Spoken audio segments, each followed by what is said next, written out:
From Curo, I have been joined by Paul Harris. He is the Executive Director, Customer Experience.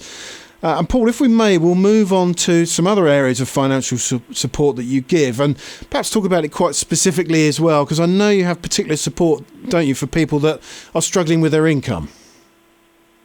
Yeah, we absolutely do, and this is something that's maybe not that widely known, and also something that is quite difficult for people to want to engage with. But any of our customers who've got financial difficulties, whether it's to do with paying their rent or their bills or whatever else it is, we can usually help. And the best advice that we can give is that if you've got any kind of problem like that, please just give us a call. You might be surprised by what we're able to offer. And our absolute overriding aim when it comes to working with our customers is we want to do everything we can to help you be in a decent situation financially. We don't evict people. It's the very last thing that we ever do, and it only happens in a handful of cases every year when we've exhausted everything else. But if people are in trouble with their rent, please come and talk to us. And there's plenty of things that we can do. I can mention a few of them, Richard, if you'd like. Yes, please. Yeah. So we have a service called Passport to Housing. What that does is help people clear their debts and any other financial difficulties they've got so that they can move into a property. We usually work with a couple of hundred customers every year through the Passport to Housing service. It's a brilliant service. It's fairly unique as well. Other housing associations don't offer it. Through that service, we've put something like £560,000 back in people's pockets last year.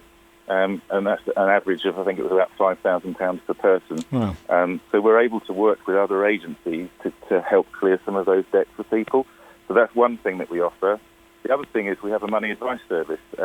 This is a service that we used to refer people to externally through the CAB, the Citizen Advice Bureau, but we now offer it ourselves. We have an amazing money advisor called Sam, and she's able to work with people to help them in similar ways, just to get themselves in the right sort of position so that they can carry on affording their rent and their bills and the other things that they need to live effectively. And Sam's been doing brilliant work with loads of customers over the past 12 months. She's managed to put something like £360,000 back in pockets of the people that she's worked with. It's about £3,500 a person.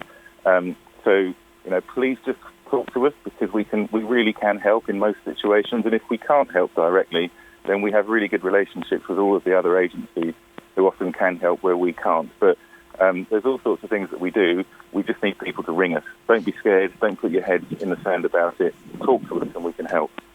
Now, Curo are one of our sponsors here at Summer Valley FM, but I enjoy finding out what's going on there in particular currently. And I think this is one of your best initiatives. I really like this because it's a neutral service that you offer, isn't it? You're not weighted towards any particular recommendation, but it's a free service. And it's, as I said, it seems to me it's a very objective service that you offer. Yeah, I think so. Are you still referring to money advice, Richard? Yes, I am. The financial support that you offer and the different advice that you can give, yeah. Absolutely, yes. I mean, there are certain bits of financial advice we can't give because we're not regulated in the same way that an independent financial advisor would be.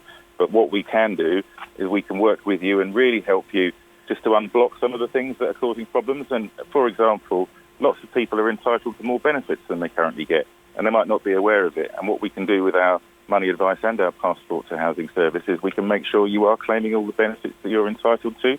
And often that's the difference between sinking or swimming, really, in terms of being able to afford living in your home.